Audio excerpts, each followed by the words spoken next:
আসসালামু আলাইকুম রহমতুল্লাহি ওবারাকাতুহ।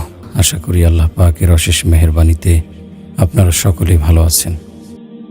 পার্থিব জীবন মোহমায়াময়, এর পরতে পরতে রয়েছে নানাবিধ জটিলতা, বাঁকে বাঁকে রয়েছে বহুবিধ পরীক্ষা আর চড়াই উৎরাইয়ের পিচ্ছিল গিরিপথ। কখনো পরীক্ষার দমকা হাওয়া এলোমেলো করে দেয় সাজানো সবকিছু, কর্দমাক্ত করে স্বপ্নের সফেদ আঙ্গিনা, কঠিন চোরাবালি টেনে ধরে শরীর মন।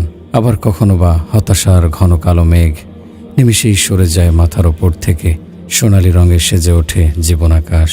এই নিবিড় সুখ দুঃখ আর হাসি আনন্দের পালাবদলের দুনিয়ায় জীবনের প্রকৃত বাস্তবতা ভুলে আমরা নিমগ্ন হয়ে পড়ি কেবল দুনিয়ার পেছনে, যা ক্ষণস্থায়ী ও কোহেলিকায় মোড়ানো।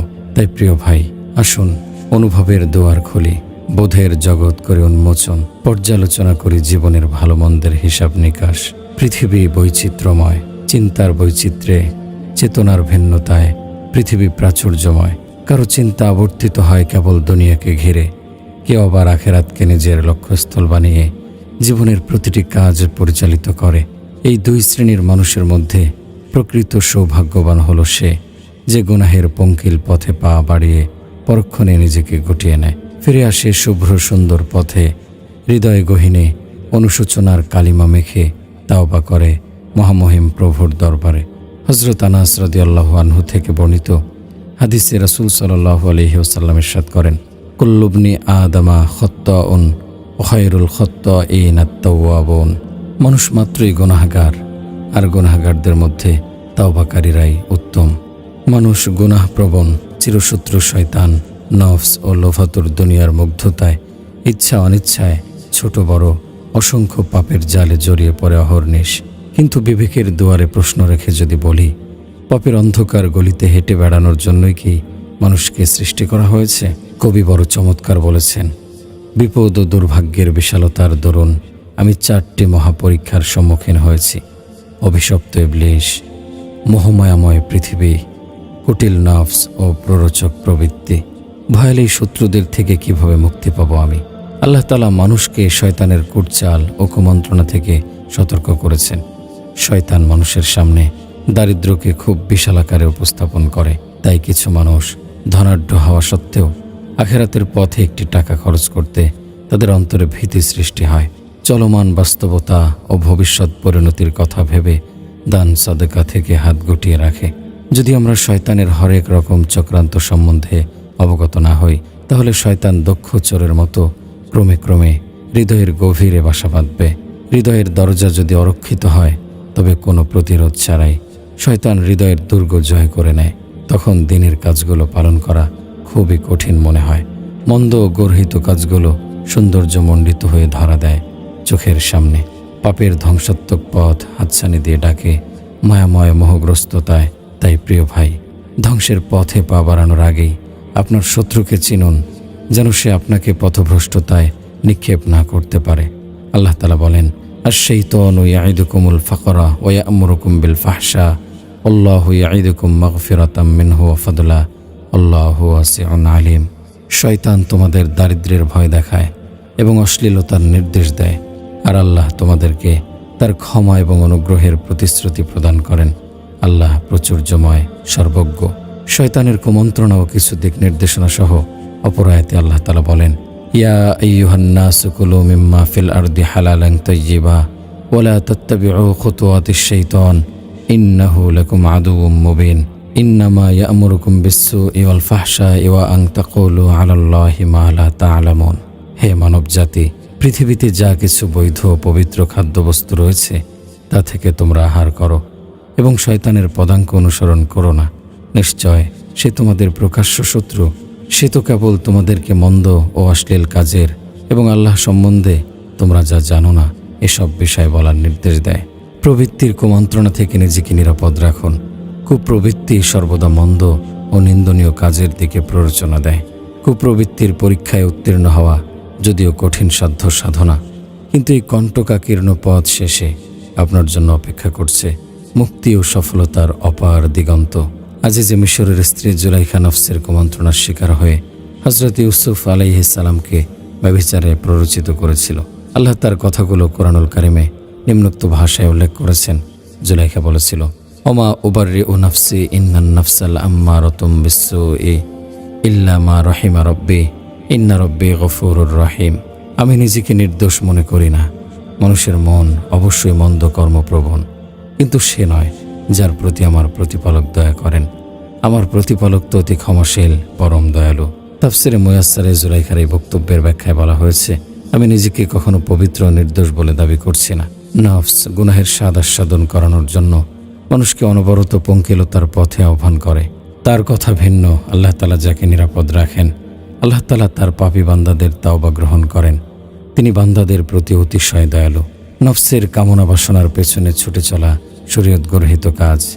মানুষকে নফসের গোলামি থেকে মুক্ত করে আল্লাহ অভিমুখী করা শরীয়তের একমাত্র উদ্দেশ্য।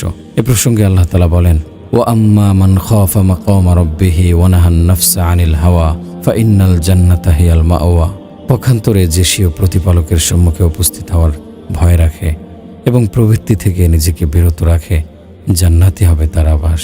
হযরত আবু বারজা রাদিয়াল্লাহু আনহু থেকে বর্ণিত, নবীজি সাল্লাল্লাহু আলাইহি সাল্লাম ইরশাদ করেন, আমি তোমাদের জন্য পেট, লজ্জাস্থানের প্রবৃত্তির বাসনা এবং চিন্তা জগৎ ভ্রষ্টতার ভয় করি। অপর এক হাদিসের শেষাংশে রাসূল সাল্লাল্লাহু আলাইহি ওয়াসাল্লাম ইরশাদ করেন, ধ্বংসাত্মক বিষয় হলো কৃপণতা, প্রবৃত্তির অনুসরণ এবং অহংকার করা। পার্থিব জীবন শোভা সৌন্দর্য ও প্রাচুর্যতা লাভের মুক্ত আবাস। ইরশাদ হয়েছে, ই'লামু আন্নামাল হায়াতুদ দুনিয়া লাইবুন ওয়া লাহবুন ওয়া যিনাতুন ওয়া তাফাখুরুম বাইনাকুম ওয়া তাকাসুরুন ফিল আমওয়ালি ওয়াল আওলাদ কামাসালি গায়সিন আ'জাবাল কুফফারা নাবাতুহু সুম্মা ইয়াহিজু ফাতারাহু মুসফাররান সুম্মা ইয়াকুনু হুতামা ওয়া ফিল আখিরাতি আযাবুন শাদীদুন ওয়া মাগফিরাতুম মিনাল্লাহি ওয়া রিদওয়ান ওয়া মাল হায়াতুদ দুনিয়া ইল্লা মাতাউল গুরুর। তোমরা জেনে রাখো, পার্থিব জীবন ক্রীড়া কৌতুক জাকজমক, পারস্পরিক শ্লাঘা, ধন সম্পদ ও সন্তান সন্ততিতে প্রাচুর্য লাভের প্রতিযোগিতা ব্যতীত আর কিছুই নয়। এর উপমা এমন বৃষ্টি যার দ্বারা উৎপন্ন শস্য সম্ভার কৃষকদেরকে চমৎকৃত করে, অতঃপর শুকিয়ে যায়। ফলে তুমি তা পীতবর্ণ দেখতে পাও, অবশেষে তা খড়কুটায় পরিণত হয়।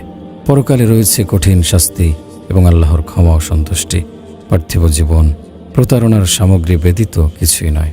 পৃথিবীর অধিকাংশ মানুষ উচ্চাকাঙ্ক্ষা ও উদাসীনতার জলে ঘুরপাক খাচ্ছে। তাদের জীবনের সম্পর্ক দুনিয়াকে কেন্দ্র করেই আবর্তিত। রং তামাশা ও আনন্দ উল্লাসময় জীবন উদযাপনের জন্য তারা পৃথিবীর সাথে গড়ে তুলেছে গভীর সখ্যতা। কোরআন সুন্নাহর সাথে তাদের সম্পর্ক ধ্বংসের দ্বার প্রান্তে। কেবল হাতে গোনা কিছু মানুষ এই ধ্বংসাত্মক জালের বাইরে রয়েছে। ক্ষণিকের পৃথিবীর চোখ ধাঁধানো চাকচিক্য অচিরেই ধ্বংস হবে। গ্রীষ্মের আকাশে উড়ে বেড়ানো মেঘমালার মতো বিলীন হবে সুনিশ্চিত। সুতরাং চাকচিক্যময় পৃথিবীর মোহে পড়ে পৃথিবীকেই ধ্যান জ্ঞান বানাবেন না।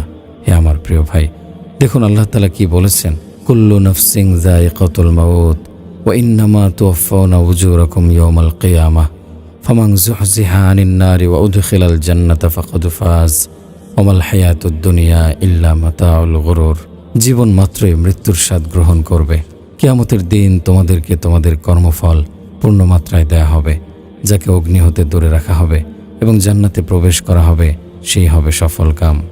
আর পার্থিব জীবন ছলনাময় ভোগ ব্যতীত কিছুই নয়। আল্লাহ তাআলা দুনিয়াকে খেলতামাশার জায়গা বলেছেন। কল্যাণের প্রতি দ্রুত অগ্রসর, পুণ্যার্জন এবং কথা কাজে তাকওয়া অবলম্বনের নির্দেশ দিয়ে ইরশাদ করেন, ওমাল হায়াতুদ দুনিয়া ইল্লা লাইবু ওয়া লাহবু ওয়া লাদ-দারুল আখিরাতু খায়রুল লিল্লাযিনা ইয়াত্তাকুন আফালা তাআকিলুন। পার্থিব জীবন তো ক্রীড়া কৌতুক ব্যতীত আর কিছুই নয়, এবং যারা তার পথ অবলম্বন করে তাদের জন্য আখিরাতের আবাসই শ্রেয়। তোমরা কি অনুধাবন করো না? পার্থিব জীবন রেল লাইনের মতো সমান্তরাল নয় কখনো। ঘাত প্রতিঘাত, উত্থান পতনের তরঙ্গে বয়ে চলে জীবনের কিস্তি। নদীর মতো বয়ে চলা জীবনে শয়তান, নফস, প্রবৃত্তি এবং চাকচিক্যময় দুনিয়ার কুমন্ত্রণার ঢেউ আছড়ে পড়ে জীবন উপকূলে। কখনো আমরা সেই ঢেউয়ে পরাস্ত হই, কখনো দাঁড়িয়ে থাকি শটান সৌধের মতো।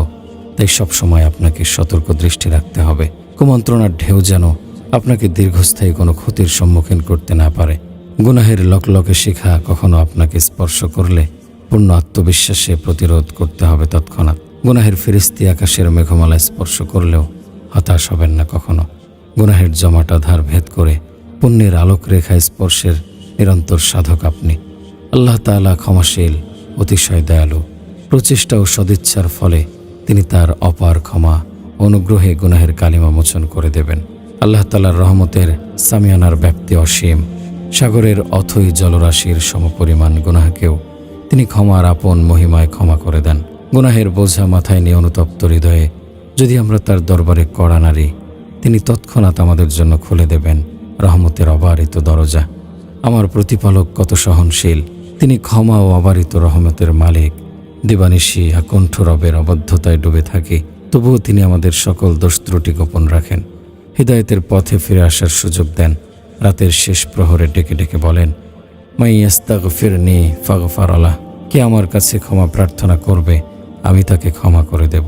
ইবনু আবিদ দুনিয়া রহমতুল্লাহি আলাইহি বলেন, হযরত মালিক ইবনে দিনার রহমতুল্লাহি আলাইহি তার কিতাব উৎস করে বলেন, আমি কয়েকটি হাদিসের কিতাব পড়েছি। আল্লাহ তাআলা বলেন, হে আদম সন্তান, আমার কল্যাণ তোমার প্রতি বর্ষণ হয়, পক্ষান্তরে তোমার মন্দ কাজ আমার দিকে অথিত হয়। আমি তোমার প্রতি পছন্দনীয় নিয়ামত দান করি, তুমি আমার প্রতি অপছন্দনীয় গুনাহ পাঠাও। সম্মানিত ফেরেশতা, তোমার থেকে মন্দ আমল নিয়ে আমার কাছে আসতেই থাকে।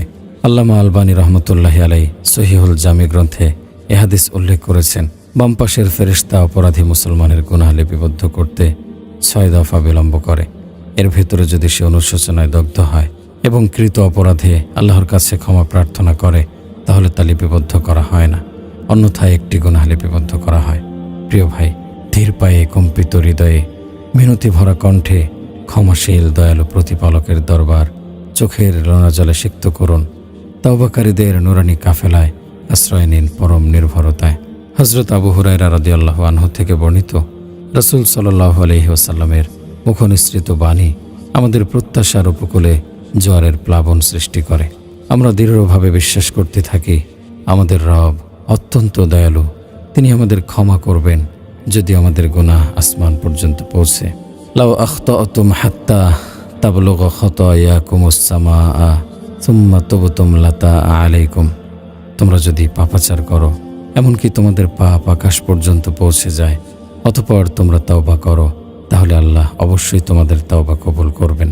হযরত আব্দুল্লাহ ইবনে মাসউদ রাদিয়াল্লাহু আনহু থেকে বর্ণিত, নবীজি সাল্লাল্লাহু আলাইহি ওয়াসাল্লাম ইরশাদ করেন, আত্তাইবু মিনাজ যামবি কামান লা যামবালাহ, গুনাহ থেকে তাওবাকারী নিষ্পাপ ব্যক্তি তুল্য। হযরত মুআজ ইবনে জাবাল রাদিয়াল্লাহু আনহু বলেন, আমি বললাম, হে আল্লাহর রাসূল, আমাকে কিছু নসিহত করুন। তখন তিনি আমাকে বললেন, সাধ্যের সবটুকু দিয়ে আল্লাহকে ভয় করো, সর্বদা আল্লাহকে স্মরণ রাখবে, কোনো মন্দ কাজ করে ফেললে তাওবা করবে, গোপনে একটি মন্দ কাজ করলে তৎপরিবর্তে গোপনে একটি ভালো কাজ করবে, প্রকাশ্যে মন্দ কাজ করলে এর পরিবর্তে প্রকাশ্যে একটি ভালো কাজ করবে। তাওবার অবারিত দরজা সর্বদা উন্মুক্ত, এই দরজার কপাট দুটো কখনো একত্রিত হয় না, তাহলে অযথায় কেন হীনমন্যতায় ভুগছেন? হতাশার চাদর দূরে নিক্ষেপ করুন, ছিঁড়ে ফেলুন অলসতা, কুমন্ত্রণা ও হারাম প্রবৃত্তির সকল ঠুনকো মায়াবী জাল। ফিরে আসুন আসমান জমিনের প্রতিপালকের সন্তুষ্টির পথে, চোখের নোনা জল নিয়ে হাজির হন তার রহমতের দরজায়, তার আশ্রয়ের সামিয়ানায় নিজেকে আবদ্ধ রাখুন সবসময়। জান্নাত ও সকল কল্যাণের পথে প্রতিবন্ধকতা সৃষ্টিকারী সব পাপরাশি থেকে মহামহিম প্রভুর কাছে ক্ষমা প্রার্থনা করুন বিগলিত হৃদয়ে। দেখুন, আল্লাহ তাআলা আপনার জন্য ইরশাদ করেছেন, ওয়াল্লাযীনা ইযা ফাআলু ফাহিশাতান আও যালামু আনফুসাহুম যাকারুল্লাহা ফাস্তাগফারু লিযুনুবিহিম ওয়া মান ইয়াগফিরুয যুনুবা ইল্লাল্লাহু ওয়া লাম ইউসিররু আলা মা ফাআলু ওয়া হুম ইয়ালামুন। এবং যারা কোনো অশ্লীল কাজ করে ফেললে অথবা নিজেদের প্রতি জুলুম করলে আল্লাহকে স্মরণ করে এবং নিজেদের পাপের জন্য ক্ষমা প্রার্থনা করে, আল্লাহ ব্যতীত কে পাপ ক্ষমা করবে? এবং তারা যা করে ফেলে জেনে শুনে তার পুনরাবৃত্তি করে না। হ্যাঁ, সৎকর্মপরায়ণ ব্যক্তিরা সর্বদা আল্লাহর স্মরণ অন্তরে জাগরুক রাখে, তাদের দ্বারা গুনাহের কাজ পুনরাবৃত্তি হয় না।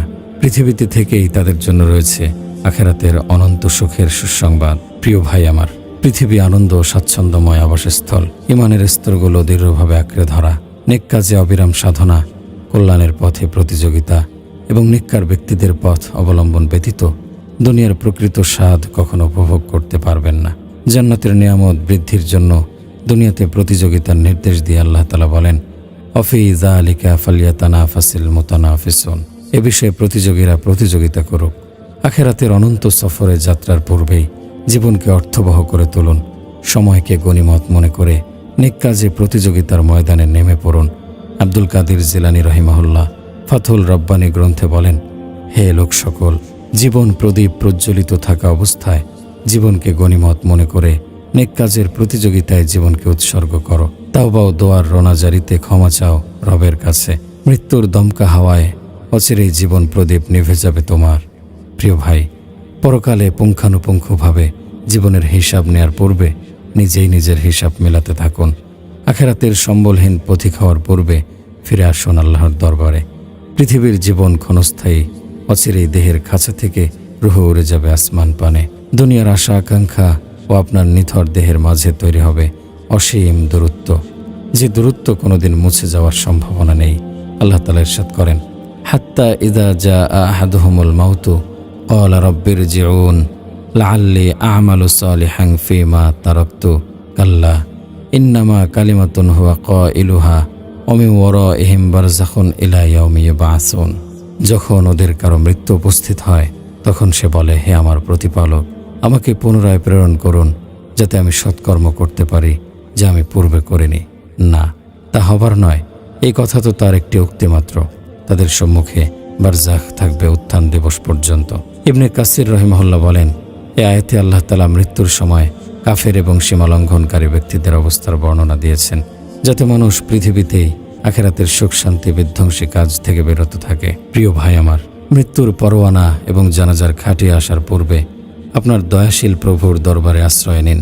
আল্লাহর কাছে তাওবা ও গুনাহের লজ্জায় যাদের মুখ অবনমিত হয়, আপনি তাদের দলভুক্ত হন। আল্লাহর পথে সফরের দীর্ঘ পরিক্রমায় হতাশ হবেন না। অচিরেই আপনার জন্য অপেক্ষা করছে মুক্তির বিস্তৃত উপকূল। মুক্তির ঠিকানায় পৌঁছার জন্য সৎকর্মশীল ব্যক্তিদের সাহচর্য গ্রহণ করুন। ঝঞ্ঝা বিক্ষুব্ধ ফিতনার সময়ে তারাই আপনার সর্বোত্তম সহযোগী। জেনে রাখুন, দুনিয়া আমাদের জন্য পরীক্ষার হল। এখানে রয়েছে প্রবৃত্তি ও কামনা বাসনার সকল আসবাব। যে ব্যক্তি অপছন্দনীয় জিনিসগুলো থেকে নিজেকে বিরত রাখে সে জান্নাতের পথিক। যে প্রবৃত্তি ও দুনিয়ার সুখ স্বাচ্ছন্দ্যে ডুবে থাকে সে গিয়ে চলছে জাহান্নামের পথে। হযরত আনাস রাদিয়াল্লাহু তাআলা আনহু থেকে বর্ণিত, রাসূল সাল্লাল্লাহু আলাইহি সাল্লাম ইরশাদ করেন, জান্নাতকে সাধনা দ্বারা ঢেকে দেওয়া হয়েছে আর জাহান্নামকে আচ্ছাদিত করা হয়েছে কামনা বাসনা দ্বারা। আল্লাহ তাআলা নবীজি সাল্লাল্লাহু আলাইহি সাল্লাম ও সাহাবায়ে কেরাম রাদিয়াল্লাহু আনহুমকে ধৈর্য ধারণের নির্দেশ দিয়েছেন। কাফেরদের জাঁকজমকপূর্ণ জীবনের দিকে দৃষ্টিপাত করতে নিষেধ করেছেন। ইরশাদ হয়েছে, ওয়াসবির নাফসাকা মাআল্লাযীনা ইয়াদউনা রাব্বাহুম বিল গাদাতি ওয়াল আশিয়্যি ইউরিদুনা ওয়াজহা ওয়ালা তা'দু আইনাকা আনহুম তুরিদু যিনাতাল হায়াতিদ দুনিয়া ওয়ালা তুতি' মান আগফালনা কলবাহু আন যিকরিনা ওয়াত্তাবা হাওয়াহু ওয়া কানা আমরুহু ফুরুতা। আপনি নিজেকে ধৈর্য সহকারে রাখুন ওই সকল লোকদের সংসর্গে যারা সকাল ও সন্ধ্যায় আহ্বান করে তাদের প্রতিপালককে তার সন্তুষ্টি লাভের উদ্দেশ্যে এবং আপনি পার্থিব জীবনের শোভা কামনা করে তাদের হতে আপনার দৃষ্টি ফিরিয়ে নেবেন না। আপনি তার আনুগত্য করবেন না যার চিত্তকে আমি আমার স্মরণকে অমনোযোগী করে দিয়েছি, যে তার খেয়াল খুশির অনুসরণ করে এবং যার কার্যকলাপ সীমা অতিক্রম করে। হে ভাই আমার, নিকট অতীতে হয়তো আপনি অনেক অপরাধ ও পাপ কাজে জড়িয়েছিলেন। সবকিছু থেকে তাওবা করে এখনও যদি সঠিক পথে ফিরে আসেন, আল্লাহ তাআলা পূর্বের পাপ রাশিকে সওয়াব দ্বারা পরিবর্তন করে দেবেন।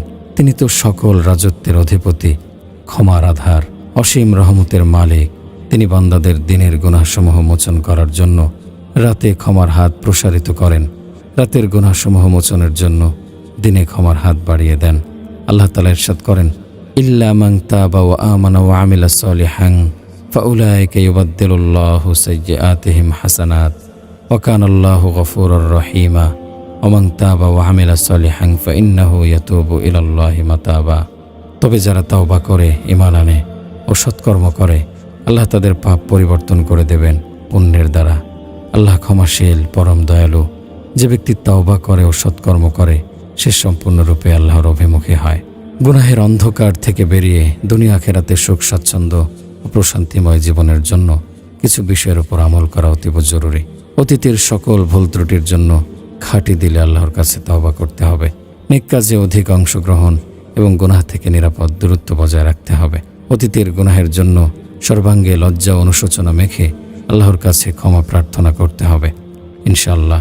তাহলে আল্লাহর পক্ষ থেকে আপনার জীবনে নেমে আসবে অবারিত শান্তি, সুন্দর স্থিতিশীলতা, অগণিত রহমত, বরকত ও সাহায্যের শীতল বাড়িধারা। রিজিকের প্রাচুর্যে বিস্মিত হবে আপনার হৃদয়। এই অনুগ্রহ আল্লাহ যাকে ইচ্ছা তাকেই দান করেন।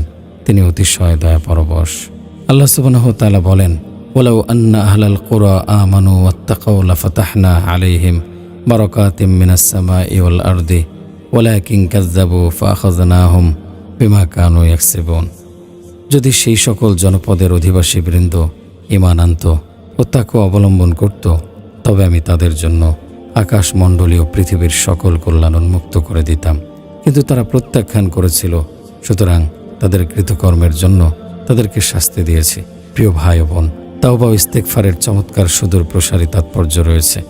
এর ফলে মানুষের জীবনে নেমে আসে কল্যাণ ও শান্তির ফুলগোধারা। পুষ্পসজ্জায় সজ্জিত এই পথের শেষে আপনার জন্য অপেক্ষা করছে মুক্তির মোহনা, গুনাহ থেকে মুক্তি লাভ, চিরস্থায়ী জীবনের পরম সৌভাগ্য, পার্থিব জীবনের প্রশান্তি, দাম্পত্য জীবনে ভালোবাসা, জীবনের প্রফুল্লতা, বিপদ থেকে মুক্তি, বিবাহের ব্যবস্থা সহ জীবনের যে কোনো প্রয়োজনে তাওবা ইস্তেগফারের বিকল্প নেই। অধিকাংশ মুসলমান গুরুত্বপূর্ণ এই আমলের প্রতি উদাসীন। ইহকালীন ও পরকালীন জীবনে তাওবা ইস্তেগফারের গুরুত্ব ও প্রয়োজনীয়তা সম্বন্ধে অবগত না থাকার ফলে এই পরিস্থিতি পরিলক্ষিত হয়। একটি সুন্দর নির্মল জীবন উপভোগের জন্য ইস্তেগফার পাঠে অভ্যস্ত হওয়ার বিকল্প নেই। পবিত্র কোরআনুল কারিমে আল্লাহ তাআলা ইরশাদ করেন, ওয়া আনিস্তাগফিরু রাব্বাকুম সুম্মা তুবু ইলাইহি ওয়াত্তিউকুম মাতাআন হাসানান ইলা আজালিম মুসাম্মা। তোমরা তোমাদের প্রতিপালকের নিকট ক্ষমা প্রার্থনা করো এবং তার দিকে প্রত্যাবর্তন করো। তিনি তোমাদেরকে একটি করে নির্দিষ্ট কাজের জন্য উত্তম জীবন উপভোগ করতে দেবেন। উক্ত আয়াতে আল্লাহ তাআলা সমস্ত গুনাহ থেকে তাওবা ইস্তেগফারকারীদের জন্য উত্তম জীবন উপভোগের অঙ্গীকার করেছেন। ইউমাত্তিউকুম মাতাআন হাসানা। আয়াতের এই অংশের ব্যাখ্যায় হযরত আব্দুল্লাহ ইবনে আব্বাস রাদিয়াল্লাহু আনহু বলেন, রিজিক ও সচ্ছলতা দ্বারা আল্লাহ তাআলা তোমাদের উপর অনুগ্রহ করবেন। ইমাম কুরতুবী রহমতুল্লাহি আলাইহি বলেন, তাওবা ও ইস্তেগফারের ফলে আল্লাহ তাআলা প্রশস্ত ও স্বাচ্ছন্দ্যময় জীবন দান করেন। শারীরিক সামর্থ্য ও সুস্থতা, রহমতের বাড়িধারা, কল্যাণ ও বরকতের প্রাচুর্যতা অর্জনের জন্য আপনি ইস্তেগফারকে সঙ্গী করুন। হযরত হুদ আলাইহিস সালাম প্রসঙ্গে আল্লাহ তাআলা পবিত্র কোরআনে ইরশাদ করেন, ফাকুল তুস্তাগফিরু রাব্বাকুম ইন্নাহু কানা গফফারা ইরসিলিস সামা আলাইকুম মিদরারা ওয়া ইমদিদুকুম বিআমওয়ালিন ওয়া বানিনা ওয়া ইয়াজআল লাকুম জান্নাতিন ওয়া ইয়াজআল লাকুম আনহারা। আর বলেছি, তোমাদের প্রতিপালকের নিকট ক্ষমা প্রার্থনা করো, তিনি তো মহা ক্ষমাশীল। তিনি তোমাদের জন্য প্রচুর বৃষ্টি বর্ষণ করবেন। তিনি তোমাদেরকে সমৃদ্ধ করবেন ধন সম্পদ ও সন্তান সন্ততিতে, এবং তোমাদের জন্য স্থাপন করবেন উদ্যান ও প্রবাহিত করবেন নদীনালা। ইমাম কুরতুবী রাহিমাহুল্লাহ এই আয়াতের ব্যাখ্যায় বলেন, বেশি বেশি ইস্তেগফার করার দ্বারা রিজিকে বরকত হয় এবং আকাশ থেকে বৃষ্টি বর্ষণ হয়। ইবনে কাসির রহমতুল্লাহি আলাইহি এই আয়াতের তাফসিরে বলেছেন, তোমরা যখন আল্লাহর কাছে কায়মনোবাক্যে তাওবা ইস্তেগফার এবং তার আনুগত্য করবে, আল্লাহ তাআলা তোমাদের রিজিকে প্রশস্ততা দান করবেন, আসমান থেকে রহমতের শীতল বাড়ি বর্ষণ করবেন, বিভিন্ন প্রজাতির শস্য উৎপাদন করবেন, পশুর ওলান দুধে পরিপূর্ণ করবেন, সৃষ্টি করবেন চোখ জোড়ানো বাগান, যার মধ্য দিয়ে প্রবাহিত হবে নয়নাভিরাম ছোট ছোট নদী। শেখ আবু বকর জাজাইরি রহমতুল্লাহি আলাইহি আইসারুত তাফাসির গ্রন্থে উক্ত আয়াতের ব্যাখ্যায় বলেন, যে ব্যক্তি সন্তান এবং সম্পত্তির প্রতি আগ্রহ রয়েছে, সে যেন দিবানিশি অবিরাম ইস্তেগফার পাঠ করে, তাহলে আল্লাহ তাআলা তার সম্পদ এবং সন্তানের আশা পূরণ করবেন। ইস্তেগফার কল্যাণ ও সৌভাগ্যের দরজা উন্মুক্ত করে, সফলতার রাজপথ খুলে দেয়, শত্রুতা ও বিদ্বেষ প্রতিহত করে। হযরত আলী রাদিয়াল্লাহু আনহু বলেন, পৃথিবীতে আল্লাহর শাস্তি থেকে নিরাপদ থাকার দুটি মাধ্যম, একটি মাধ্যম প্রিয় নবী সাল্লাল্লাহু আলাইহি সাল্লাম, দ্বিতীয়টি হলো ইস্তেগফার। এই মাধ্যমটি এখনও বিদ্যমান রয়েছে। আল্লাহ তাআলা ইরশাদ করেন, ওমা কানাল্লাহু লিয়ুআযযিবাহুম ওয়া আনতা ফীহিম ওমা কানাল্লাহু মুআযযিবাহুম ওয়া হুম ইস্তাগফিরুন। আল্লাহ তাআলা এমন নন যে আপনি তাদের মধ্যে থাকবেন অথচ তিনি তাদেরকে শাস্তি দেবেন, এবং আল্লাহ তাআলা এমনও নন যে তারা ক্ষমা প্রার্থনা করবে অথচ তিনি তাদেরকে শাস্তি দেবেন। হযরত ইবনে আব্বাস রাদিয়াল্লাহু আনহু থেকে বর্ণিত, রাসূল সাল্লাল্লাহু আলাইহি ওয়াসাল্লাম ইরশাদ করেন, কোনো ব্যক্তি নিয়মিত ইস্তেগফার পড়লে আল্লাহ তাকে প্রত্যেক বিপদ থেকে মুক্তির ব্যবস্থা করবেন, সকল দুশ্চিন্তা থেকে মুক্ত করবেন এবং তাকে এমন উৎস থেকে রিজিক দেবেন যা সে কল্পনাও করতে পারবে না।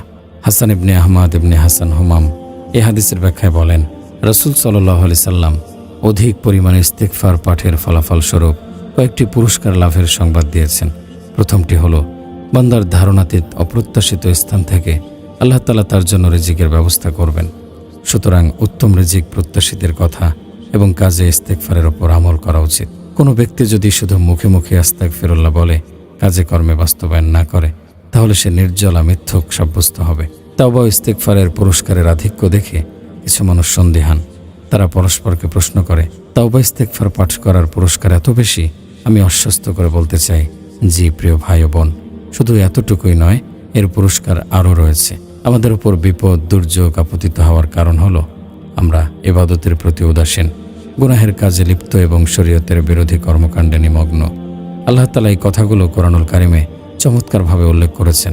ওমা আসাবাকুম মিন মুসিবাতিন ফাবিমা কাসাবাত আইদিকুম ওয়া ইয়াফু আন কাসীর। তোমাদের যে বিপদ আপদ ঘটে তা তো তোমাদের কৃতকর্মেরই ফল, এবং তোমাদের অনেক অপরাধ তো তিনি ক্ষমা করে দেন। অন্য আয়াতে আল্লাহ তাআলা বলেন, লাইসা বিআমানিয়্যিকুম ওয়ালা আমানিয়্যি আহলিল কিতাব মান ইয়ামাল সুআন ইউজযা বিহি ওয়ালা ইয়াজিদ লাহু মিন দুনিল্লাহি ওয়ালিয়্যা ওয়ালা নাসীরা। তোমাদের খেয়াল খুশি ও কিতাবীদের খেয়াল খুশি অনুসারে কাজ হবে না। কেউ মন্দ কাজ করলে তার প্রতিফল সে পাবে, এবং আল্লাহ ব্যতীত তার জন্য সে কোনো অভিভাবক ও সাহায্যকারী পাবে না। অপর আয়াতে আল্লাহ তাআলা বলেন, যাহারাল ফাসাদু ফিল বাররি ওয়াল বাহরি বিমা কাসাবাত আইদিন নাস লিউযিকাহুম বা'দাল্লাযী আমিলু লাআল্লাহুম ইয়ারজিউন। মানুষের কৃতকর্মের দরুন স্থলে ও সমুদ্রে বিপর্যয় ছড়িয়ে পড়ে, যার ফলে তাদেরকে তাদের কোনো কোনো কর্মের শাস্তি তিনি আস্বাদন করান, যাতে তারা ফিরে আসে। হযরত আব্দুল্লাহ ইবনে আমর রাদিয়াল্লাহু আনহু থেকে বর্ণিত, রাসূল সাল্লাল্লাহু আলাইহি ওয়াসাল্লাম বলেন, যে আমার আদেশ লঙ্ঘন করবে তার জন্য রয়েছে লাঞ্ছনা এবং অপমান। সুতরাং হে প্রিয় ভাই বোন, আয়াত ও হাদিসে উল্লেখিত অবাধ্যতা থেকে মুক্তি এবং উভয় জগতে সফলতার জন্য বেশি বেশি ইস্তেগফারের বিকল্প নেই। যে ব্যক্তির আমলনামায় অধিক পরিমাণ ইস্তেগফার রয়েছে তার জন্য মহা সুসংবাদ। যার আমলনামায় ইস্তেগফার শূন্য, সেদিন তার কি অবস্থা হবে? যেদিন ধন সম্পদ ও সন্তান সন্ততি কোনো কাজে আসবে না। সেদিন উপকৃত হবে কেবল সে, যে আল্লাহর নিকট আসবে বিশুদ্ধ অন্তঃকরণ নিয়ে। আব্দুল্লাহ ইবনে বুশর রাদিয়াল্লাহু আনহু বলেন, আল্লাহর রাসূল সাল্লাল্লাহু আলাইহি সাল্লাম বলেছেন, যে ব্যক্তি তার আমলনামায় অধিক পরিমাণ ইস্তেগফার অর্থাৎ ক্ষমা প্রার্থনা যোগ করতে পেরেছে, তার জন্য সুসংবাদ, আনন্দ। হযরত জুবাইর রাদিয়াল্লাহু আনহু থেকে বর্ণিত, নবীজি সাল্লাল্লাহু আলাইহি ওয়াসাল্লাম ইরশাদ করেন, যে ব্যক্তি তার আমলনামা দেখে খুশি হতে চায় সে যেন বেশি বেশি ইস্তেগফার পাঠ করে। একটি বিষয় হৃদয় দিয়ে অনুধাবন করুন, সমস্ত নবীগণ পৃথিবীর সর্বশ্রেষ্ঠ মানুষ। গুনাহের কালিমা যাদেরকে স্পর্শ করতে পারেনি, এতদ সত্ত্বেও তারা অধিক পরিমাণে ক্ষমা প্রার্থনা করতেন। বারবার আল্লাহকে ডেকে ঘনিষ্ঠতা অর্জন করে একমাত্র প্রভুর দরবারে সাহায্য কামনা করতেন। সেই তুলনায় আমাদের অবস্থা কতটা শোচনীয়। আমলের খাতা পাপ পঙ্কিলতায় পরিপূর্ণ। ইবাদত স্বল্প সংক্ষিপ্ত করা আমাদের সহজাত অভ্যাস হয়ে দাঁড়িয়েছে। সুতরাং এই সব সীমাবদ্ধতার জন্য বেশি বেশি তাওবা ইস্তেগফার করা উচিত। দয়াশীল আল্লাহ তাআলা গুনাহগারের কাতর কণ্ঠের মিনতি ফিরিয়ে দেবেন না। তিনি সাহায্যকারী, তার উপরে নির্ভরতা। তিনি ছাড়া কোনো শক্তিমান ও সাহায্যকারী নেই। আমাদের আদি পিতা হযরত আদম আলাইহিস সালাম এবং মা হাওয়া আলাইহিস সালামের ইস্তেগফারের কথা উল্লেখ করে আল্লাহ তাআলা ইরশাদ করেন, ক্বালা রব্বানা যালামনা আনফুসানা ওয়া ইল্লাম তাগফির লানা ওয়া তারহামনা লানাকুনান্না মিনাল খাসিরিন। তারা বলল, হে আমাদের প্রতিপালক, আমরা নিজেদের প্রতি অন্যায় করেছি। যদি তুমি আমাদেরকে ক্ষমা না করো এবং দয়া না করো, তবে তো আমরা ক্ষতিগ্রস্তদের অন্তর্ভুক্ত হব। আল্লাহ তাআলা হযরত মূসা আলাইহিস সালামের ইস্তেগফারের কথা আমাদেরকে স্মরণ করিয়ে ইরশাদ করেন, ক্বালা রব্বি ইন্নী যালামতু নাফসি ফাগফিরলি ফাগফারা লাহু ইন্নাহু হুয়াল গফুরুর রহিম। মূসা আলাইহিস সালাম বললেন, হে আমার প্রতিপালক, আমি তো আমার নিজের প্রতি জুলুম করেছি। হযরত দাউদ আলাইহিস সালাম সম্বন্ধে আল্লাহ তাআলা ইরশাদ করেন, ওয়াজান্না দাউদ আন্নামা ফাতান্নাহু ফাস্তাগফারা রাব্বাহু ওয়া খাররা রাকিআও ওয়া আনাবা। দাউদ বুঝতে পারল আমি তাকে পরীক্ষা করলাম, অতঃপর সে তার প্রতিপালকের নিকট ক্ষমা প্রার্থনা করল ও নত হয়ে লুটিয়ে পড়ল এবং তার অভিমুখী হল। হযরত সুলাইমান আলাইহিস সালাম সম্বন্ধে আল্লাহ তাআলা ইরশাদ করেন, ক্বালা রাব্বিগফিরলি ওয়া হাবলি মুলকাল লা ইয়ামবাগি লিআহাদিম মিন বা'দি ইন্নাকা আনতাল ওয়াহ্হাব। সুলাইমান বলল, হে আমার প্রতিপালক, আমাকে ক্ষমা করুন এবং আমাকে দান করুন এমন এক রাজ্য যার অধিকারী আমি ছাড়া কেউ হব না, তুমি তো পরম দাতা। হযরত নূহ আলাইহিস সালাম সম্বন্ধে ইরশাদ হয়েছে, রব্বিগফিরলি ওয়া লিওয়ালিদাইয়া ওয়া লিমান দাখালা বাইতিয়া মুমিনাও ওয়া লিল মুমিনিনা ওয়াল মুমিনাত। হে আমার প্রতিপালক, আপনি ক্ষমা করুন আমাকে, আমার পিতামাতাকে এবং যারা মুমিন হয়ে আমার গৃহে প্রবেশ করে তাদেরকে এবং মুমিন পুরুষ ও মুমিন নারীদেরকে। আল্লাহর কাছে সর্বোচ্চ প্রিয় পাত্র নবীগণ এভাবেই আমাদেরকে তাওবা এবং ইস্তেগফার শিক্ষা দিয়েছেন। নবী করিম সাল্লাল্লাহু আলাইহি সাল্লামকে আল্লাহ তাআলা জীবনের সমস্ত ক্ষমার ঘোষণা দিয়েছেন। তা সত্ত্বেও তিনি পৃথিবীতে সর্বোচ্চ ইস্তেগফারকারী, সর্বদা ইস্তেগফারে ডুবে থাকতেন। রাসূল সাল্লাল্লাহু আলাইহি সাল্লাম ইরশাদ করেন, আমার অন্তরে কখনো কখনো অলসতা দেখা দেয়, তথাপিও আমি দৈনিক 100 বার আল্লাহর নিকট ক্ষমা প্রার্থনা করি। আরও বলেন, আল্লাহর শপথ, আমি প্রতিদিন আল্লাহর কাছে 70 বারের অধিক ইস্তেগফার ও তাওবা করে থাকি। হযরত আব্দুল্লাহ ইবনে ওমর রাদিয়াল্লাহু আনহু বলেন, আমরা গণনা করেছি আল্লাহর রাসূল সাল্লাল্লাহু আলাইহি সাল্লাম এক বৈঠকে 100 বার এই দোয়া পড়েছেন, রব্বিগফিরলি ওয়া তুব আলাই ইন্নাকা আনতাত তাওয়াবুর রাহিম। হে প্রভু, আমাকে ক্ষমা করুন এবং আমার তাওবা গ্রহণ করুন, নিশ্চয় আপনি তাওবা গ্রহণকারী, অতিশয় দয়ালু। হযরত সাওবান রাদিয়াল্লাহু আনহু বলেন, কানা রাসূলুল্লাহ সাল্লাল্লাহু আলাইহি ওয়াসাল্লাম ইযা ইনসারাফা মিন সালাতিহি ইস্তাগফারা সালাসান। রাসূল সাল্লাল্লাহু আলাইহি সাল্লাম নামাজ শেষ করে 3 বার ইস্তেগফার পাঠ করতেন, অর্থাৎ ফরজ নামাজ শেষ করেই 3 বার আস্তাগফিরুল্লাহ বলতেন। আবু মুসা আশআরী রাদিয়াল্লাহু আনহু থেকে বর্ণিত, রাসূল সাল্লাল্লাহু আলাইহি সাল্লাম এভাবে আল্লাহর কাছে ক্ষমা প্রার্থনা করতেন, আল্লাহুম্মা গফিরলি খতিআতি ওয়া জাহলি ওয়া ইসরাফি ফি আমরি ওমা আনতা আ'লামু বিহি মিন্নি। আল্লাহুম্মা গফিরলি জিদ্দি ওয়া হাজলি ওয়া খতাই ওয়া আমাদি ওয়া কুল্লু যালিকা ইনদি। আল্লাহুম্মা গফিরলি মা কদ্দামতু ওমা আখারতু ওমা আসরারতু ওমা আ'লানতু ওমা আনতা আ'লামু বিহি মিন্নি। আনতাল মুকদ্দামু ওয়া আনতাল মুআখারু ওয়া আনতা আলা কুল্লি শাইইন কদির। হে আল্লাহ, আপনি আমার পাপ, আমার অজ্ঞতা ও আমার কাজের সীমালঙ্ঘনকে মার্জনা করে দিন। আপনি এ বিষয়ে আমার চেয়ে সর্বাধিক জ্ঞাত। হে আল্লাহ, আমাকে মাফ করে দিন আমার আন্তরিকতাপূর্ণ ও রসিকতামূলক অপরাধ এবং আমার ইচ্ছাকৃত ভুলক্রমে সব রকমের অপরাধগুলো। হে আল্লাহ, মাফ করে দিন যা আমি আগে করে ফেলেছি এবং যা আমি পরে করব, যা আমি গোপনে করেছি এবং যা প্রকাশ্যে করেছি। আর আপনি আমার চাইতে আমার সম্পর্কে সর্বাধিক জ্ঞাত। আপনি একমাত্র অগ্রবর্তী এবং আপনি একমাত্র পরবর্তী। আপনি সব বিষয়ের উপর ক্ষমতাবান। প্রিয় ভাই, বাড়িতে, সফরে, একাকী বৈঠকে যেখানে থাকুন, তাওবা ইস্তেগফার দ্বারা নিজ জিহ্বাকে সিক্ত রাখুন। প্রদীপের মিটিমিটি আলোর মতো আল্লাহর স্মরণ প্রজ্বলিত রাখুন হৃদয় গহনে। যদি আপনার আমল এমন হয়ে থাকে, তাহলে আপনি আখিরাতের সফলতার পথপানে এগিয়ে চলছেন। হযরত আবু মুসা আশআরী রাদিয়াল্লাহু আনহু থেকে বর্ণিত, রাসূল সাল্লাল্লাহু আলাইহি সাল্লাম বলেন, আমি এমন কোনো সকাল যাপন করি না যাতে 100 বার ইস্তেগফার নেই। এই হাদিসে আমাদের জন্য গুরুত্বপূর্ণ শিক্ষা রয়েছে। আমাদের প্রিয় নবী সাল্লাল্লাহু আলাইহি সাল্লাম সর্বদা উম্মতের হিদায়াতের চিন্তায় সদা অস্থির থাকতেন। দাওয়াত, জিহাদ এবং দিনের নানাবিধ কাজের ব্যস্ততায় সর্বদা ব্যস্ত থাকতেন। তা সত্ত্বেও আল্লাহর কাছে ক্ষমা প্রার্থনার জন্য পৃথক সময় নির্ধারণ করেছেন। নবীজির এই শিক্ষা আমাদের জীবনে দৃঢ়ভাবে বাস্তবায়ন করা আবশ্যিক কর্তব্য। প্রিয় ভাই ও বোন, কত মানুষ জীবনের সংকীর্ণতা, দুর্যোগের ঘনঘটা ও বিপদের দুর্বিপাকে রয়েছে, তার ইয়ত্তা নেই। এসব মুসিবত থেকে মুক্তির জন্য মানুষ দিক বিদিক ছোটাছুটি করছে, খেয়ে হারিয়ে সেবন করছে ভুল প্রতিষেধক, মদপান, প্রবৃত্তি ও বাসনার পূজা, গণকের কাছে দ্বারস্থ হওয়া, ইত্যকার আধার পথে খুঁজছে আলোর দিশা। এই পথে তাদের সমস্যার সমাধান নেই আদৌ। সঠিক পথ ছেড়ে অযথাই ভুল পথে সমাধান খুঁজে ফিরছে তারা। মূলত তাদের জন্য প্রয়োজন ইস্তেগফারের মহা ঔষধ। ডক্টর হুসাইন শারাফা সুনানুল্লাহি ফি ইয়াহিল উমাম গ্রন্থে বলেন, তাওবা ও ইস্তেগফার মানুষকে সভ্যতার পথে নিয়ে যায়। সভ্যতার প্রাসাদ নির্মাণে সর্বপ্রথম তাওবা ইস্তেগফারের ইট স্থাপনের বিকল্প নেই। স্বচ্ছ খাঁটি হৃদয়ে ইবাদত করার জন্য এটি প্রথম শর্ত। এরই মাঝে রয়েছে উম্মার মহাসফলতা। কোরআন হাদিসের বিভিন্ন ভাষ্যে তাওবা ইস্তেগফারের সুদূর প্রসারী প্রভাব ও ফলাফল বর্ণিত হয়েছে। প্রশান্তিময় জীবন, আকাশ থেকে ঝরে পড়া রিমঝিম বৃষ্টি, চোখ জোড়ানো সবুজ বাগিচা, সন্তান ও সম্পদের প্রাচুর্য, এই আমলের পুরস্কার স্বরূপ আল্লাহ তাআলা উল্লেখিত নিয়ামত প্রদানের অঙ্গীকার করেছেন। আল্লাহর অঙ্গীকারের কখনো ব্যত্যয় ঘটে না। তাহলে আর দেরি নয়, পূর্বের গন্তব্য ছেড়ে ফিরে আসুন মুক্তির নতুন মোহনায়। আল্লাহর আদেশের ছায়াতলে আশ্রয় নিন পরম নির্ভরতায়। অন্তরের সুস্থতার জন্য সন্তুষ্টির রজ্জু দৃঢ়ভাবে আঁকড়ে ধরুন। গুনাহ ও অবদ্ধতার আধার থেকে নিরাপদ দূরত্ব বজায় রাখুন। ইমাম কাতাদা রহমতুল্লাহি আলাইহি বলেন, কোরআন তোমাদের রোগ ও প্রতিষেধক উভয়টি বলে দিয়েছে।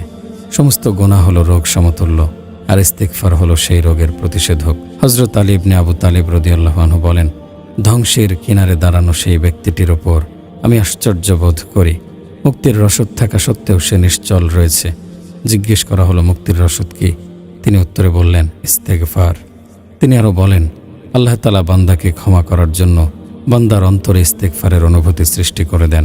এক নেককার ব্যক্তি বলেছেন, গুনাহ এবং নিয়ামত মানুষের জীবনের সাথে অঙ্গাঙ্গিভাবে দুটো বিষয়।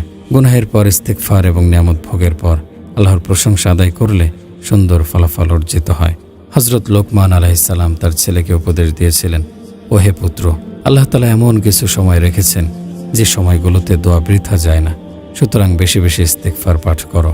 হযরত বকর ইবনু আবদুল্লাহ মুজানির বলেন, তোমরা খুব বেশি গুনাহে লিপ্ত হয়ে যাও, এজন্য বেশি বেশি ইস্তেগফার পাঠ করো।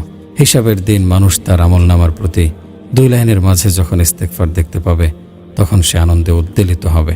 ইমাম হাসান বসরি রহমতুল্লাহি আলাইহি বলেন, তোমরা ঘরে বাইরে পথে বাজারে মজলিসে যেখানে থাকো বেশি বেশি ইস্তেগফার পড়ো। তোমরা জানো না কোন সময় আল্লাহ তাআলা ক্ষমার শীতল বৃষ্টি নাজিল করবেন। একজন নেককার ব্যক্তি বলেন, 4টি জিনিস রিজিক বৃদ্ধি করে: রাত্রির নামাজ, ভোরবেলা অধিক পরিমাণে ইস্তেগফার করা, দান সদকা, দিনের প্রথম এবং শেষ ভাগে আল্লাহর স্মরণ। জাফর ইবনে মুহাম্মদ সুফিয়ান সাউরিকে বলেন, যখন তুমি খুব বেশি চিন্তিত থাকো তখন বেশি বেশি লা হাওলা ওয়ালা কুওয়াতা ইল্লা বিল্লাহিল আলিয়্যিল আযীম পাঠ করো। যখন তোমার উপর নিয়ামতের প্রাচুর্য কামনা করো তখন অধিক পরিমাণে আলহামদুলিল্লাহি রাব্বিল আলামিন পড়তে থাকো। আর যখন রিজিকের স্বল্পতা অনুভব করো তখন বেশি বেশি ইস্তেগফার পড়ো। আবু বকর আল মুজানি রহমতুল্লাহি আলাইহি বলেন, আমি শীর্ণকায় এক ভাইয়ের সাথে সাক্ষাৎ করে কিছু উপদেশ কামনা করলাম। তিনি বললেন, তোমাকে কি বলা উচিত আমি ভেবে পাচ্ছি না। মানুষের জন্য উচিত হলো হামদ এবং ইস্তেগফার পাঠে অলসতা করবে না। মানুষের মাঝে 2টি বিষয় রয়েছে, গুনাহ এবং নিয়ামত। আল্লাহর প্রশংসা এবং কৃতজ্ঞতা আদায় ব্যতীত নিয়ামত ভোগ করা যথার্থ হবে না। অনুরূপভাবে গুনাহের পর তাওবা ইস্তেগফার ছাড়া তা মোচন হবে না। তখন মুজানি রাহিমাহুল্লাহ বললেন, আপনার এই কথাগুলো দ্বারা আমার ইলম সমৃদ্ধ হয়েছে। হে প্রিয় ভাই ও বোন, আল্লাহর নৈকট্য অর্জন ব্যতীত আপনার অন্তর সৌভাগ্য ও সফলতার রাজপথ খুঁজে পাবে না কখনো। জীবন নিক্ষিপ্ত হবে লাঞ্ছনা ও দরিদ্রতার ভাগারে। জীবনের খাতায় সৌভাগ্যের রশ্মি স্পর্শ করতে আল্লাহর স্মরণের বিকল্প নেই। পৃথিবীর তুচ্ছ ভোগবিলাস অচিরে বিলীন হবে। যদি জীবন রহমানের পথে পরিচালিত না হয়, তাহলে কিয়ামতের দিন পরম শখের জিনিসগুলোই আপনার লজ্জা অপদস্থতার কারণ হবে। জীবনের প্রকৃত শান্তি, নিরাপত্তা এবং অন্তরের স্থিতিশীলতার জন্য খাঁটি অন্তঃকরণ নিয়ে আল্লাহর আনুগত্যের চৌখাট আঁকড়ে ধরার এখনই সময়। সুতরাং নির্ভেজাল ঈমান নিয়ে দিনরাত্রির প্রতিটি মুহূর্ত ইস্তেগফারের সুরভিত ঘ্রাণে মোহিত করে রাখুন। ফরজ বিধানাবলী অন্যান্য সব ইবাদতে প্রতিযোগিতার ময়দানে অবতীর্ণ হন। ইনশাআল্লাহ জীবনের পরতে পরতে নেমে আসবে সুখদ শান্তির ফুলকধারা। আসমান জমিনের বরকতে সিক্ত হবে হৃদয়ের উষ্ণ প্রান্তর। নিয়ামত ও কল্যাণের রাশি রাশি চিত্র ভেসে উঠবে বাস্তবতার আয়নায়।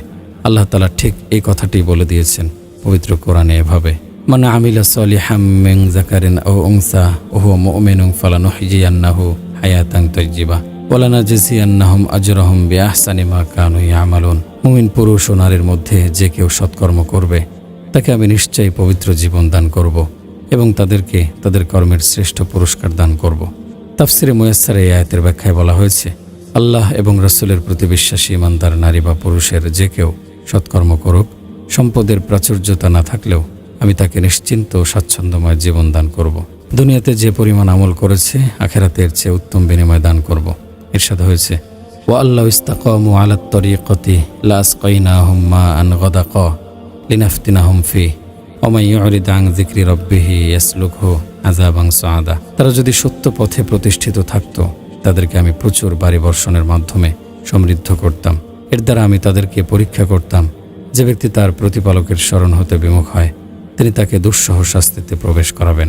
এই আয়াতের ব্যাখ্যায় তাফসিরে মুয়াসসারে উল্লেখ করা হয়েছে, জিন এবং মানুষ যদি সকলেই ইসলামের পথে ফিরে আসে, তাদের উপর আমি মুষলধারে কল্যাণকর বাড়ি বর্ষণ করব।